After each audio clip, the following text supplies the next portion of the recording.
Mamaya na ho natin pasadahan yung interview na yan itong si Manong Jason at yung pag-freeze dyan sa mga asset nitong si Edwin Garjola. Ang tanong ho dito mga kababayan, bakit biglang nanahimik na itong si Zaldico? Gusto ba nitong si Zaldico na ibalik natin sa kanya usapan? Dapat ba siyang madiin dito sa issue ng mga mahanumalyang flood control project na to para tuloy-tuloy ang kanyang pagsasalita? Kasi napansin ho natin, mula noong huling video niya noong Nobyembre, hindi na ho natin siya mahagilap. Ano bang binigay na deal dito kay Zaldico ng administrasyon nitong si Marcos Jr.? Yan ang pag-uusapan natin dito. Pero bago yan, isang like at isang subscribe, masaya na ho tayo dyan at sa mga gusto sumali sa ating community. Yung join button, nandyan lang ho sa baba. Rekta ho kagad tayo dito dito sa pag-freeze sa asset nitong si Garjola. Panoorin ho natin to, game. Frozen na ang nasa mahigit 1,000 bank accounts na konektado sa contractor na si Edwin 1,000 bank accounts? Seryoso, Edwin Garjola, 1,000 bank accounts ang konektado sa'yo? Walang yaka, oo. Talagang hindi mo na malaman kung saan mo ilalagay ang mga pera mo. Ngayon, sabihin nyo mga kababayan na walang tinatago yung mama na yan. Congressman, maya-maya merong mahigit 1,000 konektadong bank account sa kanya. Oy, ang problema ho dito mga kababayan, baka kalahati ng mga kapirahan niyan nasa crypto na. Paano pa natin mahahabol yan, di ba? Kasi pagka isinilid na niya doon sa kanyang ledger o sa kanyang tawag doon, may tawag yung mga yun eh. Yung cold storage kung tawagin. Hindi na natin mahahabol yan. Itong si Zaldico nga, di ba? 5 billion daw ho di umano ang nasa cold storage, nasa crypto na hindi na malaman kung paano pa makukuha yan. Kung nasa exchange yan, posible. Di ba? Pwedeng habulin yan kasi kahit pa paano meron kang tatakbo yan. Pero pagka nasa cold storage na yan, wala na, hindi mo na makukuha yan. O yung mga nasa cold storage nitong si Edwin Garjola, paano pa natin hahabulin yan kung meron man? Kasi hindi naman tatanga-tanga yung mga yan. Panigurado, pagka alam na nilang hinahabol sila, lahat ng pwedeng maisalin, lahat ng pwedeng mailagay doon sa mga lalagyan na hindi pwedeng habulin ng sambayanan, lalagay ho talaga nila dyan yan. Garjola. Bilyones daw ang halagang sangkot dito. Yan ang exclusive agenda report ni Joash Malimban.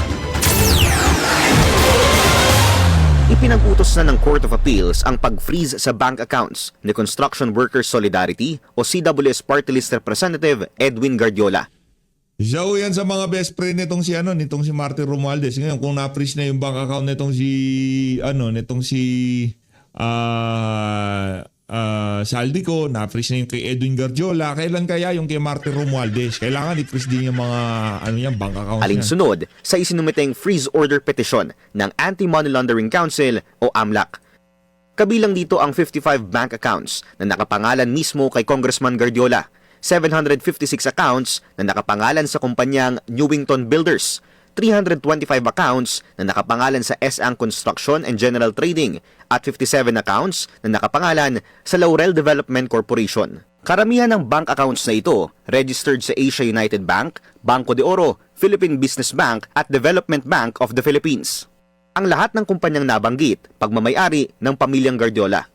Ayon sa investigasyon ng AMLAC, malinaw ang discrepancies sa pagitan ng published financial statements ni Garjola at ng total inflows and outflows ng pera sa kanyang bank accounts. Hindi rin daw ma-justify ng kanyang legitimate source of income bilang isang kongresista ang laki ng mga ipinapasok na pera sa mga account na ito sa pamamagitan ng deposits at mga tseke. Yari ho! Dapat yung kay Martin Romualdez, hindi ba natin sisilipin yan para sa AMLA? Pambira. Halimbawa, sa taong 2023 pa lang, umabot sa 13.5 billion pesos ang pumasok na pera sa accounts na nakapangalan sa kumpanyang Newington. Pero ayon sa audited financial statements nito, nasa 3.5 billion pesos lang ang reflected sales ng nasabing kumpanya. Una nang iniulat ng Billionaire News Channel ang bilyon-bilyong pisong kontratang nakuha ng mga kumpanya mula nang maupo si Garjola sa Kongreso. Sa loob lang ng 3 taon, nakakuha ng 30.1 billion pesos worth of DPWH projects ang 3 Garjola-owned companies. Natatawa lang ako pag sinasabing si Diskaya ay mayroong 42 sasakyan. Ganito kayaman si Diskaya. Si Diskaya, ganito lang si Diskaya kumpara sa kayamanan ng Guardiola. Mula nang maupo sa Kongreso, kapansin-pansin din ang tila pagdami ng mismong assets ni Guardiola sa ilan sa most highly exclusive villages sa bansa. Isa ang malapalasyong seaside mansion nito sa Club Punta Fuego na personal naming napuntahan sa Nasugbu, Batangas. Isa ang ani former Mayor Ilagan ay malamol na property nito sa Malarayat Golf and Country Club at isang property sa Forbes Park na una nang ibinalita ng Billionaire News Channel na pinagtitirikan din ng property ni former House Speaker Martin Romualdez. Nako, yan na nga ho ba sinasabi natin, magkakakonekta yung mga yan eh. Ang tanong, bakit hindi pa sinisilip ng AMLA yung kay Martin Romualdez? Anong nantawa, Zaldi ko, tauhan ni Martin Romualdez? Edwin Guardiola, tauhan ni Martin Romualdez. Dapat silipin ho, kay Dong Gonzales, yung kay JJ Suarez, yung kay Delipe, lahat sila dapat silipin na ng AMLA. Tingnan natin kung talagang maipapaliwanag yung papasok, lumalabas at pumapasok na kaperahan sa kanilang mga bank accounts. Mga walang yang to. Siguro justification nila, nakuha na naman namin yung kontrata. Problema, nasaan yung mga proyekto? O tama ba pagkakagawa? O meron bang nagawa? O ngayon, dito sa 2026 budget, uururin na naman ang sambayan ng Pilipino. Wala nang maraming proyekto pero sandamukal naman ng ayuda na kung saan ay pamimigay doon sa mga kongresista na papabor sa impeachment ni VP Sara. Palakpakan ho natin, estratehiya ng mga adik talaga, oo. Bukod pa yan sa malapalasyo na ring property sa hometown niyang Mataas na Kahoy, Batangas. Sa pagpasok mo, may receiving area sila. Tapos susunduin ka ng golf cart, dadaan ka sa tunnel. Matatanda ang kabilang si Guardiola sa mga Bira, no? Lagusan, papunta sa daigdig ng mga masasamang espiritu. Meron ho siyang receiving area. Doon bubukas yung portal papunta sa mga kampon ng kadiliman. Langyang yan. In-enjoy ho talaga nila yung pera ng sambayan ng Pilipino. Pinagpagawa nila ng kung ano-ano. Siya pa yung ICI na yan. Wala ho talaga tayong aasahan pagka sinara yung ICI, DOJ at Ombudsman mag-iimbestiga. Sino bang iniimbestiga ng Ombudsman at DOJ? Yung mga nagsasalita kaugnay dito sa korupsyon na to. Yung mga individual na kung saan ay gusto nilang malaman ang kaibuturan ng pagnanakaw na nangyayari ngayon sa ating bayan. Isa na yan, si General Pokis, di ba? Isa na ho yan. Dating Pangulong Rodrigo Duterte, isa sa magandang halimbawa yan. Kasi siya ho talaga ang isa sa pinakaunang nagbulgar ng mga insertion ng mga kalukuhan na nangyayari sa administrasyon na to. Pastor Kibuloy, ang kanyang estasyon na SMNI, na kung saan ay talagang yung estasyon na yan ang katangi-tanging tumatalakay sa mga kalukuhan na nangyayari ngayon sa ating bansa. Yung Billionaire News Channel, wala na lang silang magawa.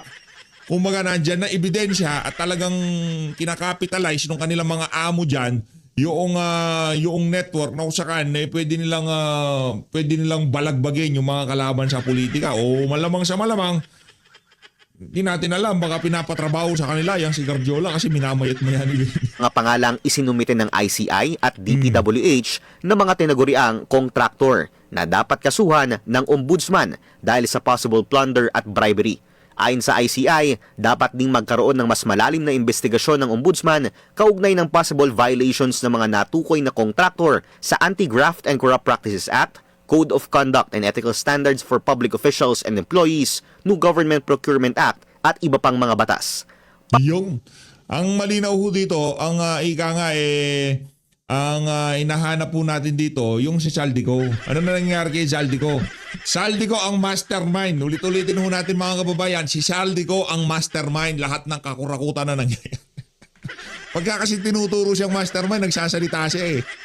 Noong nabulgar niya na si Amena Pangandaman, si Trigib Olivar, nag-resign na itong si Adrian Bersamin, itong si Lucas Bersamin. Anak ng toka na nahimik na siya. Hoy! Makakala mo ano ka na, swelto ka na, walang nga Saldico ka. Mula ngayon, paiinitin natin yung Saldico na yan. Isa sa mga mastermind Isa sa mga mastermind ng mga maanumalyang flood control project, yung si Saldico, mga kababayan. Kasi parang gusto pa niya na siya ang ituro para magsalita siya O ngayon, yang si Amena, yan si Adrian, yan si Trigib, oo, meron kasalanan yan. Pero mag-focus tayo dito sa sa ating Tweety Bird na kumakanta pagka siya ang tinuturo. Zaldico, magpaliwanag ka, walang hiya ka, umuwi ka ng Pilipinas. Bakit nanahimik ka? Kaya ka namin gustong manatili dyan para magsalita ka. Anong ginagawa mo ngayon? Ba't nananahimik ka? Hindi ganyan ang deal mo sa sambayan ng Pilipino. Ang usapan natin dito, magdadaldal ka dyan, ilabas mo lahat ng nalalaman mo, huwag ka uwi ng Pilipinas. Yarin lamang di ka na nagsasalita. DOJ, Ombudsman, pauwiin nyo na yan. Yung Interpol gamitin natin. Ulihin na lang yung walang yan. Nanahimik Kaya ka lang naman, yung pagkakataon na ibinigay sa'yo ng sambayan ng Pilipino na kung saan, kahit pa paano yung galit na nararamdaman, na yung silakbo ng galit na nararamdaman ng sambayan ng Pilipino, kahit pa paano humupa Ngayon umiinit ka na naman Nasaan ka na, walang yaka sa Zaldico. Umuwi ka dito, susunduin kita dyan sa airport, walang yaka. Hindi si Torre ang susundo sa'yo, sambayan ng Pilipino. Ngayon kung ayaw mo umuwi, magdaldal ka. Sabihin mo, yung kanta na hinihintay namin na kantahin mo na. Yung mga wala na, picture lang ba yung ebidensya mo, at saka yung mga dokumento. Magsalita ka. Yung mga pinag-uusapan nyo every time na nag-meeting kayo ni Martin Romualdez. Diba yun, sabihin mo. Lang yung Zaldico na to. Ito, dito tayo kay Manong J. Manong J, balita. Ay, Happy New Year, Merry Christmas, Manong J, Pagka nagpunta tayo ng Davao, magmamano ako dyan. Diba? Magantag dito, mamamasko ako dyan. Magmamasko na, mag-New Year pa. Manong J, Merry Christmas. Punta tayo dyan sa kay Manong J pagka panahon na ng mga mangustin. Para tigman natin yung mangustin niya. Kaya panahon ng mangga. Ay hindi, mangustin. Masarap mangustin. Sa durian. Yan. J, pagka panahon na ng mangustin tsaka durian. Papasyal ako dyan. Para matikman ko yung durian. Yung PH update na to. Mangustin lang pala at durian ang yung pakay kay Manong J. Manong J, ingat ka dyan Palakas ka. Dahil sa 2028 babalagbag tayo Huwag lahat, mga giliw naming manonood. Opo. Ngayong pirmado na po ni Pangulong Bongbong Marcos Jr. itong 2026 National Budget, Sir Jay.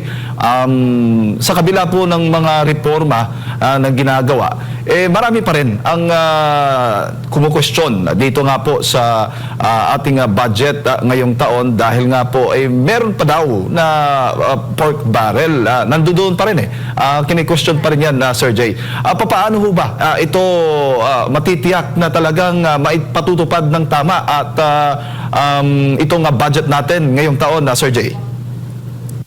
Si Presidente lang makakasagot niyan kung paano maipapatupad ng tama. Pero tama ka yung sa pagkakasabi na hindi po ito ganoon kalinis o kaganda, no? As a matter of fact, ang balita ko si Congressman Ega Irice ng Caloocan ay magsasampa ng isang kaso sa Supreme Court questioning the constitutionality of the 2026 General Appropriations Act. Sapagkat, kung inyo matatandaan, malinaw doon sa naging desisyon sa kasong PhilHealth, no, ng Supreme Court.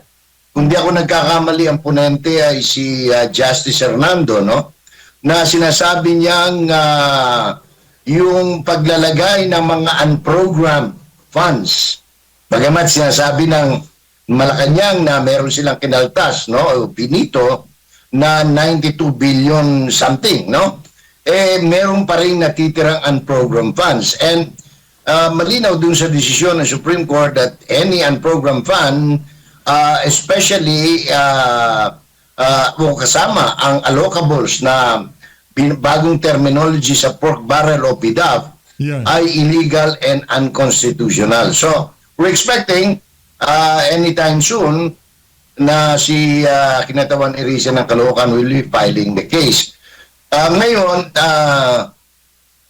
doon sa, kasi maganda yung sinabi mo paano may patutupad ng mayos. Kasi paano may patutupad ng maayos ang isang bagay na hindi maayos in the first place? Halimbawa, example na lang, bakit kinakailangan? Maganda pakinggan inalis na yung MAEP na ayuda na kukuha ka pa ng guaranteed letter mula sa congressman. Hindi na raw ganon, no? Wala na raw, hindi na raw pakikialaman ng mga congressman. Tangi executive na lang ang gagawa. Fine, trabaho naman talaga yan ng executive, no, ng DOH, ng DSWD. However, pag tiningnan mo siya, bakit kinakailangan pang i-segregate yan, yung pundong MAIF, no, na pwede mo namang idiretso yan sa universal healthcare na inutangan mo, no, na kinunan mo ng pera pagkatapos ginastos mo sa ghost project ng flood control. Oh. So, bakit hindi na lang ibalik yan and let the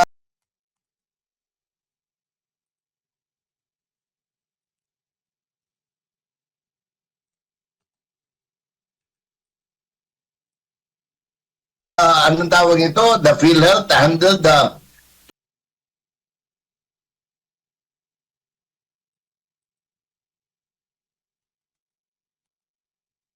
I don't know. Sa umpisa pa lang sinasabi ko na doon sa ating mga kababayan na nananaginip na matatapos na yung subway, yung mga metro train, yung mga North-South Rail. Ha? Wawang Pilipino.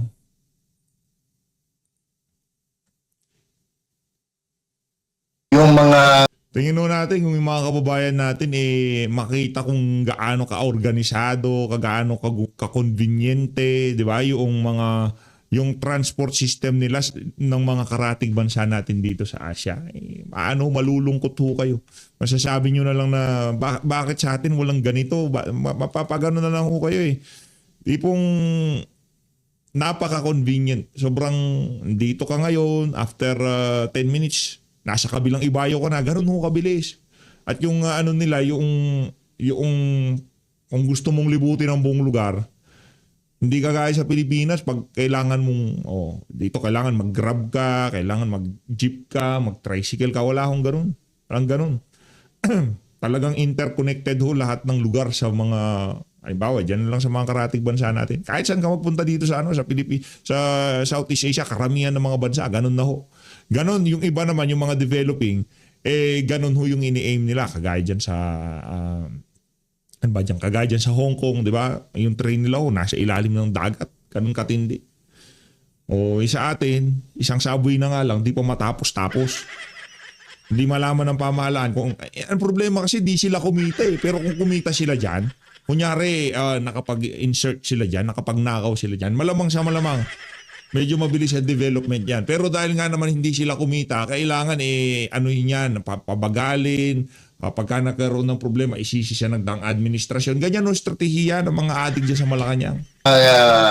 Tulay, ng mga ganyan, flyover. Malabo po sapagkat kung inyong titingnan, lilimiin ninyo, examine ninyo yung inapprove na General Appropriations Act.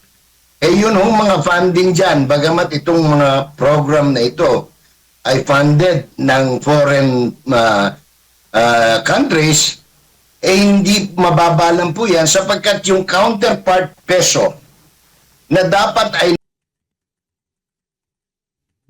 nakapaloob sa proposal.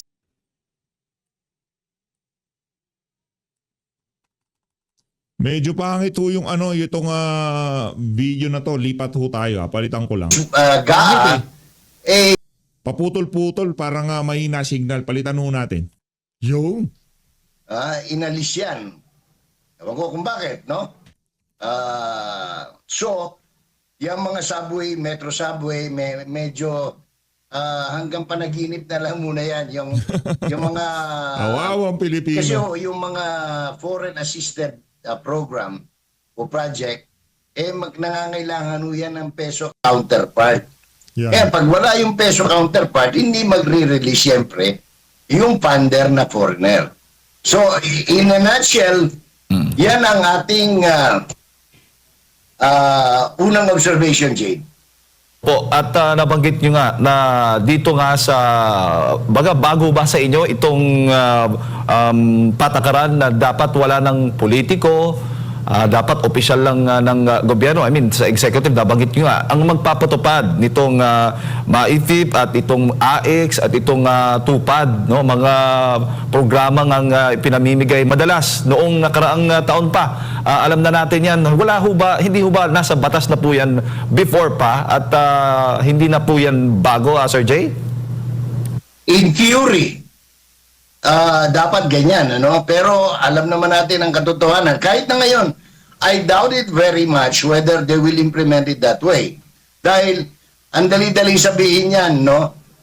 Siguro mas mabilis sabihin ng ano yan, kung may recommendation. May recommendation pa rin yung politiko. Ganon din eh. Kunyari, DSWD by way of the executive, no?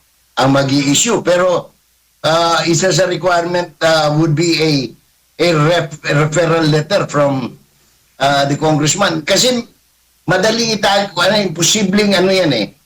Imposibleng, yun nga, pagpapaganda sa press release, maganda sabihin yan, pero tingnan natin sa practice. Correct. Hindi na ba kailangan ng referral mula sa congressman, mula sa gobernador, mula sa mayor? Tingnan natin. Anong tawag nito? Kapipirma lang, hindi pa natin, wala pa yung mga implementing rules and regulation, kumbaga, IRR, no? So makikita natin yan. Kung ngayon, kung wala na talaga yan, baka pwedeng paniwalaan natin. Opo. Doon po sa mga unprogrammed funds, more than 90 billion pesos po yung navito ng Pangulong Bongbong Marcos Jr. Yes. At may mga natitira pang unprogrammed funds ang hindi vinito. Kung kayo pong tatanungin, Sir Jay, ano ho yung dapat i-veto o ng Pangulo dito sa... Ang ideal sana ganito, ay Jake, no? Kung ano yung kikitain ng gobyerno, projected, wala sa BIR, BOC, customs, lahat ng government financial institutions, yun lang dapat ang binabudget para hindi tayo umuutang. Ang problema kasi, nag-approve tayo ng almost 7 trillion na budget, pero ang projected natin kikitain is only 5 trillion. Entonces, Yan o yung laging sinasabi ni Atty. Vic Rodriguez, pag maikli ang kumot, matutong mamaluktot. Hindi yung pagka kulang yung nagtakda ka ng budget, kulang, uutangin. Pambira sa susunod na taon, yung ating kikitain, kulang pa sa ating ipambabudget na naman. No? So uutang na naman tayo. Ano mangyayari? Magpapaila po yung utang natin sa mga susunod na panahon. At yung susunod na henerasyon, sila ang magbabayad dito sa perwisyong ginagawa nitong AGIC na administrasyon. kailangan nating mangutang ng almost 2 trillion pesos. Pambihira. Now, ang tanong dyan, saan ka uutang? Meron bang magpapautang? Meron Gaano ba? kalaki ang tawag nito, ang interest? Anong mga kondisyones ng utang kung merong magpapautang? Because as it is, Jade, no? Sinabi na ng mga international funders or financial institutions, mukhang malabong magpautang sila sa Pilipinas. Yo. So the question now is, saan kayo utang? Mag-i-impose ba kayo ng bagong buwis? Wala nang, kumbaga, dumugo na, wala na idudugo Pilipino. Ngayon, bakit may mga unprogrammed funds? Ang problema dyan, kung yung unprogrammed funds is chargeable to regular revenue, or yan bang, yan bang mga unprogrammed funds na yan ay subject to the availability of funds doon sa uutangin. Because, malinaw, tama naman yung ginawa ni Presidente, no? Na pinito niya yung mga unprogrammed appropriations chargeable against uutangin. No? Pero, ang dami pa rin unprogrammed funds na regular program expenditure ng gobyerno. So, wala rin. May unprogrammed funds pa rin. Opo. At ito rin yung unprogrammed funds na nais ni Congressman Erice na questionin dyan po sa Supreme Court anytime soon, Sir Jay. Correct. Kasi nga, anong tawag nito? Sinabi na, ilang beses na sinabi ng Supreme Court na unconstitutional yan eh. Mga pinagkunan noon, yung ba, naalala nyo yung panahon ni Pinoy, no? Yung PDAP at saka DAP, no? Diyan din yan, mga unprogram yan na kinuha din doon. Sinabi ng unconstitutional yan. Doon sa desisyon ng PhilHealth, sinabi ng unconstitutional. Hindi nakikinig ang ating Kongreso, lalong hindi rin nakikinig ang Presidente. So, talagang, anong tawag nito, sa kangkungan tayo talaga pupulutin kapag kaganyan. Opo. At isa pa sa mga na-discover din o naipahayag ng finance kahapon o ng mismong ES Recto ay kapos pala ng humigit kumulang 1.650 trillion pesos ang kikitain ng gobyerno para mabuo nga ito itong 6.793 trillion pesos na national budget po natin ngayong taon kaya utang sa mga financial institution. Correct. Yun nga sinasabi natin. Ngayon, ang isa pang hindi sinasabi ng Malacanang is meron kang babayaran eh. May inutang ka last year eh. 2025. Gumastos kayo ng utang or deficit spending ng 1.2. So, kung pag sinuma total mo yung 1.7 plus 1.2, that's 2.9 trillion na problema ng pananalapi. Kaya ang mangyayari dyan, Jade, na gaya ng explain ko nung una, yung first quarter release ng DBM. Ang mangyayari niyan, ibabayad lang yan doon sa deficit spending last year. Kasi i-obligate yun eh. No? Pag in-obligate mo yun, babayaran mo. So, sa makatuwid, wala rin matitira doon sa unang release mo. So, wala ka magagawang proyekto. Gagawin mo, magde-deficit spending ka na naman sa first quarter.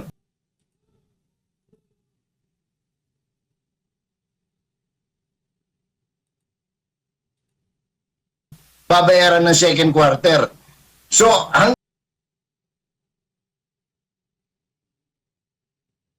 Ano ba naman to? Converge! hanggang sa pagdating ng last quarter, wala na naman pera ang gobyerno kasi meron kang 1.2 plus 1.7 trillion. Hindi ito billion pinag-uusapan ha, trillion. So, saan bulsa kukunin yan? So, ang isa pang kapuna-puna rito, ang ganda pa pakinggan eh na inalis na sa mga politiko yung mga ganito, ganyan, ano? At tanging presidente. Ang maganda lang dyan, wala nang ibang sisisihin ngayon kapag ka sumablay, kundi ang presidente. Hindi na siya pwedeng maghugas kamay. Kapagkat inalis na eh. Sabi niya, sabi nila doon sa signing, di ba? Lahat ngayon nasa executive na. In other words, kapag ka merong corruption, kapag ka merong mismanagement, fiscal mismanagement, hindi na nila pwedeng sabihin kasalanan ng Congressman Tarpulano. Ha? Although, alam natin, pang ano lang yon, pang public pronouncement. Kaya nga inaantay ko yung mga implementing rules and regulations with respects to the ayuda sa unprogrammed funds. And by the way, meron pa rin flood control, Jade, funds. Hala, siguro lang makakalusot sila. Ngayon,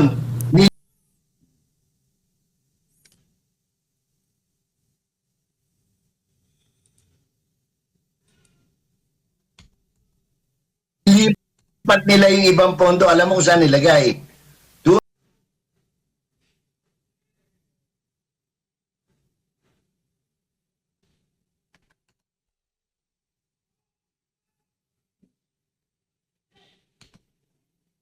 Doon pa rin sa mga project na mahirap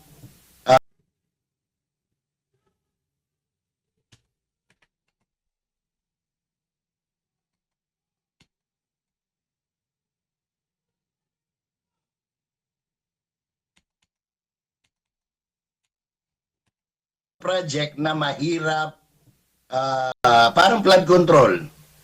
mahirap anong pangalan nito tutukan sapagkat yan ay Farm to My Pocket Road projects. Farm to Market Road project pala. Yun ang mayabang ko. Tinitingnan ko listahan dito magkano ang nilagay nila sa Yung original, kung hindi ako nagkakamali, Sir Jay, yung original 16 billion pesos at yung budget 33 billion pesos. Dinagdagan po nila ng 17 billion pesos. Correct. Ayan, kaya yung mga sabi ko nga,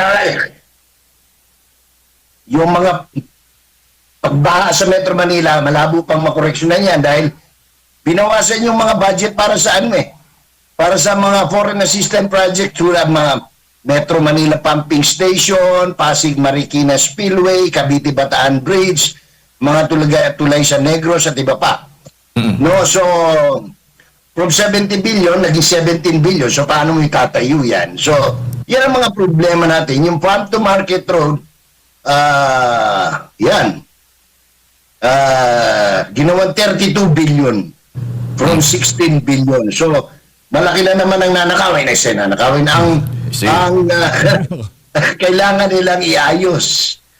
Baka mapunta na naman yan sa pier para kung saan nandoon yung kanilang yate, nasaan yung kanilang mga resort, ha? Yan ang ating naging karanasan last year. Opo. So, documented ito, hindi ito bukang bibig lang. Opo. So ito po yung nakikita po yung red flag kumbaga dito nga sa pinirmahang 2026 national budget. May tinatawag pa rin bang allocable? Kasi nga, di ba, pondo ng isang ahensya tulad nito sa DPWH at pupunduhan o gagawa ng mga proyekto doon sa mga distrito o mga syudad. Walang pinagbago eh.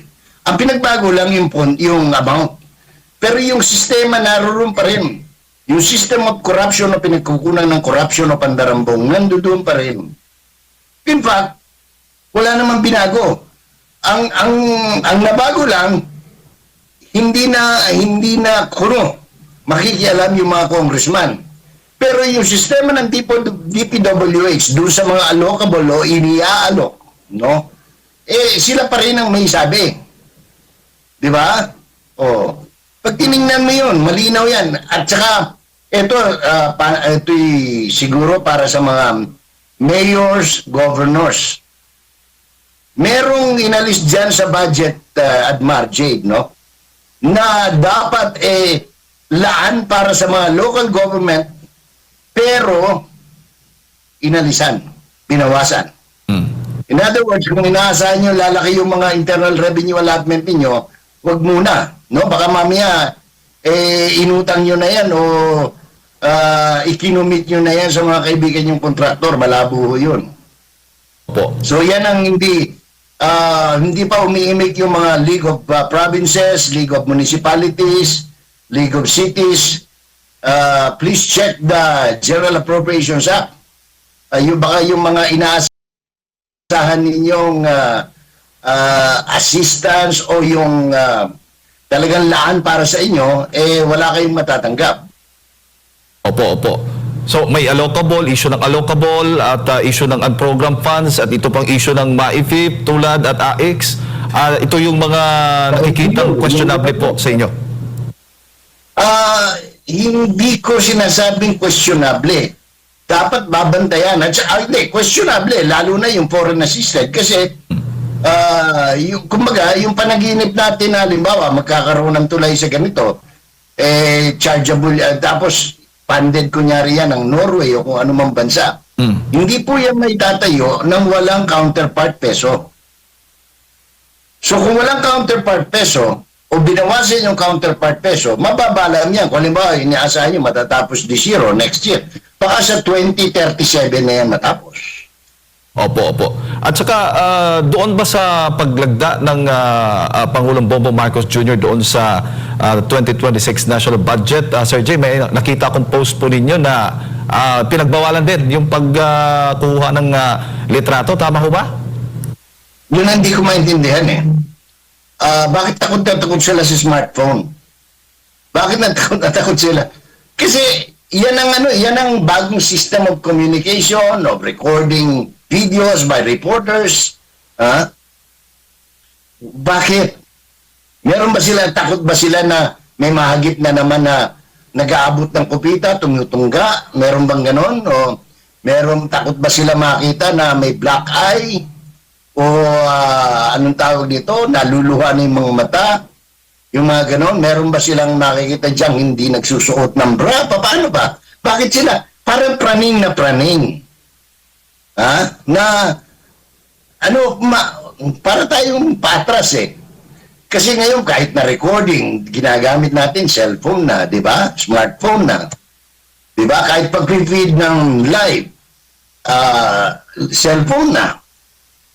So, hindi parang balintunan ang ginagawa natin unless of course, meron silang itinatago sa publiko o naisitago sa publiko. I just don't get the rationale, no? Of tapos sasabihin na hindi naman lahat na pati congressman pati senador pinaiwan yung mga cellphone. Hindi totoo yun. Kausap ko nga yung isa na nandoon na during the signing eh. Imposible nakikipaglokohan tayo. Opo. Sir Jay, bago ko lang ipasok kay Partner Admar, isa rin po sa mga nilinaw ng Senate Finance Committee Chairman o Chairperson na si Senator Sherwin Gatchalian na walang nakalaang pondo sa 2026 National Budget para sa impeachment ni Vice President Sara Duterte. Anong komento po ninyo? Maraming wala. No? Tinitingnan ko rin. Dahil supposed to be Sangguniang Kabataan election ngayon, di ba? At saka barangay elections. Tapos meron pang isang eleksyon. Dapat ngayon yung eleksyon sa Autonomous Region of Muslim Mindanao. Wala rin ako nakitang appropriations doon. At saka itong special elections, halimbawa kung papalitan kung sino ipapalit kay anong pangalan nito, kay Romy Acop, no, sa Antipolo. O kung sino pang congressman yung mamamatay within the next few days, no? So, Maklas na. Iba ka talaga, Mano. So isa yan sa mga nakita kong kulang, no? Na dapat sana hindi lang anticipated, kundi nandiyan na kasi yan. These things happen before the signing of the GAA. Manong Jay, magandang umaga, may buntag. Noong 2025 State of the Nation Address ni Pangulong Bongbong Marcos, sinabi niya, and I quote, "Therefore, for the 2026 national budget, I will return any proposed general appropriations bill that is not fully aligned with the national expenditure program." May mga pumalakpak at nag-cheers. At sabi pa niya dito, and further, "I am willing to do this even if we end up with a reenacted budget." Pinalakpakan ulit siya. Tapos sinabi pa niya, "Hindi ko aaprubahan ang kahit anong budget na hindi alinsunod sa plano ng gobyerno para sa sambayan ng Pilipino." Sa tingin niyo po, natupad ito ng Pangulo considering marami pong mga budget dito na iba yung original sa naipasa mismo na budget. Tumaas, Manong Jay. Ang sabi niya, dapat naayon sa National Expenditure Program. Pero may mga pagtaas tayong nakikita. Sa tingin niyo po, naging makatotohanan si Marcos Jr.? Ewan ko kung sino ko. Siya Padilla ba yung kumanta ng Mambobola? Ganon, di ba? May kantang ganon. Kasi, kung tingnan mo, dapat nakaangkla yung GAA doon sa NEP. Ang NEP, National Expenditure Program, yun po ang sinusumiti ng gobyerno sa Kongreso, ng executive sa Kongreso, para maging gabay nila sa pagpasa ng panukalang gastusin. Apparently, marami hindi nasunod. Tingnan natin, himayin natin, halimbawa sa Department of Tourism. Ang sabi ng Department of Tourism, kailangan namin ng 500 million. Pero, ang inaprobahan nila, 1 billion. Nagdoble, no? Binawasan naman sa budget yung foreign assisted project na binanggit ko na kanina, no? Na originally 70 billion ang requirement dyan, naging 17 billion na lang. So, apektado na ngayon yung palinto na ito dun sa speech ng presidente. Ngayon, yung farm to market road, 52.3 billion, ang dami na nalulula ako dito sa mga bawas Bawas, kaya tinawag ko yan doon kahapon sa post ko na dagdag bawas na budget. Ito yung budget na dagdag bawas. Contrary doon sa pagsisip-sip ni Senator Tito Soto na the cleanest daw na budget. Kasi kung may unprogram yan, merong allocable, ano pa rin yan? It's still masagwang ba? Ang masagwa yan in a sense na ito'y hindi maganda. Pero maganda yan para sa presidente dahil siya lang may control. Walang ibang pwedeng magnakaw kundi ang presidente kung may magnanakaw. Ngayon na nga mga kababayan at dahil dyan, puntahan nyo ho yung DZAR 1026 News. Mapapanood nyo ho yung kabuuan ng video na yan itong si Manong Jason Sa. As always, maraming salamat ho sa pag-support sa PH Update. Bantayan lang ho natin yung mga susunod na kaganapan. Pero ang pinakamalaking mastermind dito sa issue na to, walang iba kundi si Zaldico. Kaya naman Zaldico, kung ayaw mong sa'yo mabunton lahat to, tuloy-tuloy mo lang ang pagkanta mo. Maraming salamat ho mga kababayan. Mahal natin Pilipinas.